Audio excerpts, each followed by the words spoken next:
నమస్తే, నేను ప్రశాంత్. గుడివాడ గన్నవరంలో ప్రస్తుతం వైసీపీ పార్టీ పరిస్థితి ఎలా ఉంది? ముఖ్యంగా అందులో వల్లభనేని వంశీ, కొడాలి నాని పరిస్థితి ఎలా ఉంది? ఈ విషయాలైతే తెలుసుకుందాము. దీని గురించి అయితే మాట్లాడేందుకు ప్రస్తుతం మనతో పాటు సీనియర్ జర్నలిస్ట్ దుర్గా వడ్లమణి గారు ఉన్నారు. నమస్తే అండి. నమస్తే మేడం, గుడివాడ గన్నవరంలో ఇప్పుడు ప్రస్తుతం వైసీపీ పరిస్థితి ఎలా ఉంది? ముఖ్యంగా అందులో వల్లభనేని వంశీ, కొడాలి నాని పరిస్థితి ఎలా ఉంది? ఎందుకంటే వీళ్ళు టీడీపీ నుంచి వెళ్ళారు కాబట్టి. సో ప్రస్తుతం ఎలా ఉంది అక్కడ? ఇప్పుడు కళ్ళ చెదిరింది, కథ మారింది, అలాగా పాటలాగా ఉంది. ఇప్పుడు present Gudivada and Gannavaram YCP వాళ్ళ పరిస్థితి. ఒకళ్ళు జైల్లో ఉన్నారు, ఒకళ్ళు జైలుకి వెళ్ళడానికి సిద్ధంగా ఉన్నారు. సో ఇద్దరు కూడా గుడివాడలో ఎవరూ లేరు, గన్నవరంలో ఎవరూ లేరు. గుడివాడ ఆయనకు ఒంట్లో బాగాలేకుండా అయిపోయింది. గన్నవరం ఆయన పాపం ఇప్పుడు కళ తప్పి ఆయన జైల్లో ఉన్నారు. కేసుల మీద కేసులు నడుస్తున్నాయి. అంటే మనం ఏ పార్టీ నుంచి వచ్చామో ఆ పార్టీలో ఎదిగి బయటకు వచ్చాక వేరే పార్టీలో చేరచ్చు, అదేం తప్పులేదు. వేరే పార్టీలో మీరు ఎదగచ్చు, దానికి కూడా ఏమీ అభ్యంతరం లేదు. కాకపోతే ఏంటంటే అదేదో చాలా నేరం చేసేసినట్టు, అంటే ముందున్న పార్టీ వాళ్ళు ఆ పార్టీ వీళ్ళకి ఏదో చాలా ఏమంటారు చెడు చేసినట్టు కక్ష సాధింపు ధోరణికి వెళ్ళి వాళ్ళని అడుగడుగున ఇబ్బంది పెట్టాలని చూసి, ముఖ్యంగా బూతులు మాట్లాడి ఆడవాళ్ళ జోలికి వెళ్ళి వాళ్ళని మాటలతోటి హింసించి ఇన్ని జరిగాయి మనకు తెలుసు. అంటే ఒక పార్టీలో ఎదగడానికి మీరు మంచి పనులు చేయక్కర్లేదు.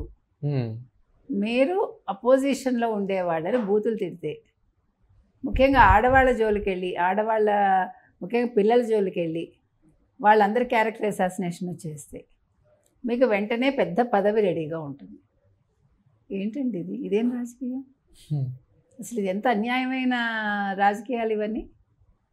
అంటే జగన్మోహన్ రెడ్డి అనే వ్యక్తి ఒక ప్యాలెస్లో కూర్చుని తను ఎదగడం కోసం ఇంతమంది చేత ఇన్ని రకాలుగా తిట్టించి, ఈ తిట్టిన వాళ్ళకి బుద్ధి లేకుండా, అంటే మా కెరీర్ పాడైతోంది, మేము సంఘంలో తలెత్తుకు తిరగలేము, రేపొద్దున్న మమ్మల్ని మనుషులుగా గుర్తించరు అనే ఒక చిన్న లాజిక్ మిస్ అయ్యి, అంటే ఆ పదవి కోసమో లేకపోతే జగన్మోహన్ రెడ్డి కళ్ళల్లో ఆనందం కోసమో, దేనికి అన్యాయంగా మీరు ఆస్తులు సంపాదించుకుని ఏం చేస్తారు? వాళ్ళు ఎక్కడున్నారు మీరు? ఇప్పుడు మీ భార్యలు ఆ రోజు అంత హడావిడి చేశారు, ఎస్పెషల్లీ వల్లభనేని వంశీ భార్య కావచ్చు, పోసాని భార్య కావచ్చు.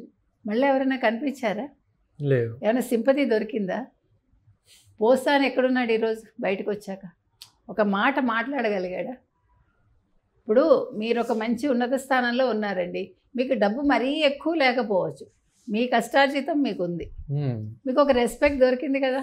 పోసాని అంటే ఒక మంచి నటుడు, ఒక మంచి రచయిత, ఒక మంచి డైరెక్టర్, ఒక మంచి ప్రొడ్యూసరు, మంచి మాటకారి, అన్నీ తెచ్చుకున్నారు కదా అతను. ఏం బాగుకున్నారు మీరు? అనవసరంగా ఆ 30 కోట్లో 20 కోట్లో 100 కోట్లో లేదా 1 కోటో మనకు తెలియదు, ఏం కలిసి వచ్చింది మీకు? ఇప్పుడు ఆయన అక్కడెక్కడో అదేంటి మై హోమ్ జ్యువెలా, అదేంటి కాదు మై హోమ్ ఎందులోనో ఉన్నారు, వీళ్ళందరూ ఉన్నారు అక్కడ. ఓ 20 కోట్లు పెట్టి మీరు ఆ ఫ్లాట్ కొనేసుకున్నారు. ఆ ఫ్లాట్లో కూర్చుంటే ఏమొచ్చింది? కలిసి వచ్చింది 20 కోట్ల ఫ్లాట్లో మీరు 20 క్షణాలు మనశ్శాంతిగా ఉన్నారా?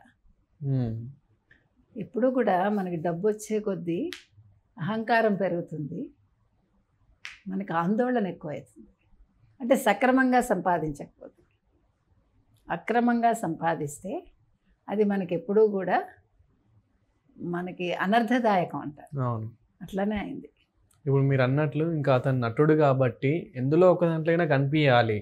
సో అలాంటిది ఇప్పుడు ఎలాంటి సోషల్ ఇండస్ట్రీలో కూడా అతనికి ఒక మంచి పేరు లేకుండా పోయిందిగా. అవును. అంటే మీరు మామూలుగా తిట్టుంటే, ఇప్పుడు రాజకీయాలు చెయ్యండి అబ్బా, రాజకీయాలు మాట్లాడి రాజకీయంగా మీరు ఏదైనా ఈ చంద్రబాబు నాయుడు ఏం చేయలేదు, ఇది అన్యాయం చేసి, అట్లాంటివి ఎవడు పట్టించుకోడు. అడగండి, గట్టిగా ప్రశ్నించండి, ప్రశ్నించాలి ప్రతిపక్షం అంటే, అది తప్పు లేదు. మంచిగా మీరు అడిగేది కూడా ఒక పద్ధతిగా అడిగితే అది ప్రజలు దాన్ని హర్షిస్తారు. ఈ రకంగా మాట్లాడితే ఇప్పుడు మీరు ఎక్కడికి వెళ్ళలేరుగా, ఎవడు పట్టించుకోడు. మీరు తలెత్తుకుని ముందు మీరు నడవగలరా? నిన్నటి వరకు అహంకారంతో ఊగిపోయి కాలర్ ఎగరేసుకుని నా అంతటి వాడు లేడన్నా, ఒక కొడాలి కావచ్చు, ఒక వల్లభనేని కావచ్చు, ఒక పోసాని కావచ్చు, ఈ రోజు తలెత్తుకుని తిరగగలరా బయట? మీరు చెప్పండి. అసలు కనిపిస్తాయి కదా తిరగడానికి. అదే మరి తిరగటం అంటే అదే కనిపించినా కూడా విలువ ఉండదు, మీకు గౌరవం దొరకదు. సో ఇవాళ వీళ్ళిద్దరికీ ఏమైందంటే గన్నవరం వైసీపీ ఏ రకంగా ఉందో మనం చూసాం. గుడివాడలో ఏం జరిగిందంటే అది ఎవరైతే యజమాని ఉన్నారో ఆ పార్టీ ఆఫీసు అద్దెకిచ్చిన ఆయన వెనక్కి తీసేసుకున్నాడు. సో ఇప్పుడు అక్కడ ఇది తెలుగుదేశం తరఫున వెనిగండ్ల రాము అని ఎన్ఆర్ఐ ఆయన నెగ్గారు. నెగ్గాక ఏమైందంటే ఇప్పుడు నాని అనే భేదం లేకుండా అందరితో ఆయన కలిసి పనిచేస్తున్నారు.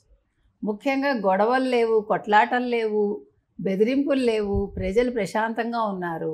ఇప్పుడు వైసీపీ వాళ్ళు కూడా తెలుగుదేశం ఈ నాయకుడు వెంట నడుస్తూ ఆ కండువా కప్పుకోవడానికి చూస్తున్నారు. అంటే మీకు ప్రజలు ఏం కోరుకుంటారంటే మనశ్శాంతిని కోరుకుంటారు. మరి అటువంటి ప్రజలు ఆ మనశ్శాంతి కోసమే కదండి ఈరోజు వైసీపీని కాదని తెలుగుదేశానికి ఓటు వేసింది. అందుకని ఇవాళ మీకు గుడివాడలో అంతా ప్రశాంతంగా నడుస్తుంది. వెనుగండ్ల రాము గారు కూడా ఆయన అక్కడ అభివృద్ధి పనుల వైపు దృష్టి పెట్టి చాలా చకచకా పనులు చేస్తున్నట్టు ఆయన. దాంతో ఏమైంది, ఇవాళ అక్కడ పార్టీయే లేదు వైసీపీకి. ఇక మీరు గన్నవరానికి వచ్చారనుకోండి, యార్లగడ్డ ఆయన అక్కడ లోకల్గా నెగ్గారు. ఆయన చక్కగా అక్కడ కూడా అభివృద్ధి పనులు చేస్తున్నాడు. ఆయన ఎటువంటి కొట్లాటలు లేవు, హ్యాపీగా ఉంది అక్కడ పరిస్థితి. అక్కడ కూడా ప్రజలు ఆయనతో పాటు కలుస్తున్నారు, తమ కష్టాలు చెప్పుకుంటున్నారు. ఈవెన్ వైసీపీ వాళ్ళు కూడా అతని వెంట నడుస్తున్నారు, వాళ్ళు కూడా కండువా మార్చుకుంటున్నారు. అంటే ఎంత మార్పు చూడండి.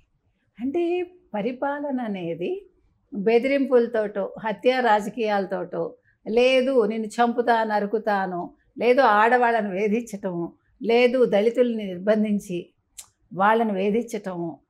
అంటే ఏదైతే మీరు చెప్పారో ఎస్సీ ఎస్టీ బీసీ మైనార్టీ వీళ్ళందరూ నా వాళ్ళని చెప్పిన జగన్మోహన్ రెడ్డి వాళ్ళందరి మీద వీళ్ళందరూ జులుం ప్రదర్శించేలాగా చేసి, వాళ్ళకి మనశ్శాంతి లేకుండా చేసి, వాళ్ళ ఆస్తులు లాక్కుని వాళ్ళని ఘోరంగా అవమానించి వాళ్ళని అన్ని రకాలుగా అణగదొక్కాలని చూసి కొంతమంది చేత బూతులు మాట్లాడించి ఇన్ని రకాలుగా చేశారు.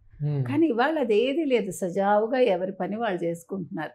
ప్రజలు కూడా ప్రశాంతంగా వాళ్ళ పనులు చేసుకుంటున్నారు. ఈ ప్రభుత్వం మీద ఒక నమ్మకంతో ముందుకెళ్తున్నారు. ఇది కదా కావాల్సింది. సో ఇవాళ ఎవడూ కూడా ఇక్కడ కొడాలి నానిని తలుచుకోరు, అక్కడ వల్లభనేని వంశీని తలుచుకోరు. అంతే కదా, వాళ్ళకి అవసరమేముంది ఇంకా.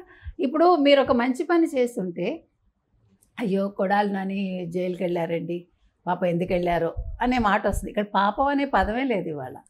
అదేవిధంగా వల్లభనేని వంశీ అబ్బాయి ఎంత అందగాడు, ఈ అందగాడు ఇవాళ జైలుకి వెళ్ళిపోయాడని ఎవడన్నా అనుకుంటున్నాడా? అనుకోవట్లేదు కదా. ఇప్పుడు అసలు నీ అందం ఏమైపోయింది, నీ గ్లామర్ ఏమైపోయింది, ఇవాళ డీగ్లామర్ అయిపోయావు నువ్వు. కాబట్టి అందం అంటే మీ మాట అందం, మీ పని అందంగా ఉండాలి. ప్రజలతోటి మీరు మమేకమయ్యే తీరు, మీరు ప్రజల్లోకి వెళ్ళగలగాలి. వాళ్ళకి ఒక కష్టం వచ్చిందంటే మీరు అక్కడ ఉండాలి. ఈరోజు చూడండి లోకేష్ స్పందిస్తున్నారుగా, ఏదైనా ఒక చిన్న మెసేజ్ వస్తే స్పందిస్తున్నారు. ఆ రోజుల్లో ఇక్కడ మీకు పి జనార్దన్ రెడ్డి అని ఉండేవాళ్ళు, పీజేఆర్. ఆయన ఎప్పుడూ ప్రజల్లోనే ఉండేవాడు. ఎవరింట్లో ఏ కార్యమైనా ఆయన వెళ్ళి భోంచేసేవాడు. ఆయన చచ్చిపోతే ఎంతమంది ఏడ్చారు. ఎంజీఆర్ అంతే. అంటే మీకు ప్రజానాయకులు అంటే అలా ఉండాలి. అంతేగాని వీడు ఉన్నాడా చచ్చాడా అని పట్టించుకోకుండా అమ్మయ్య వీడు లేడు ఇవాళ, మన నియోజకవర్గం బాగుంది, లేకపోతే మన ఊరు బాగుంది అనుకునే స్థాయికి ప్రజలు వచ్చారండి. అదేవిధంగా టీడీపీ నాయకులు అక్కడ ఎవరైతే ఉన్నారో వాళ్ళు కూడా చాలా చక్కగా పనిచేస్తున్నారు. సో వైసీపీకి మళ్ళా ఇంకా పార్టీ జెండా అక్కడ రెపరెపలాడుతుందా అంటే చెప్పడం చాలా కష్టం. Thank you madam.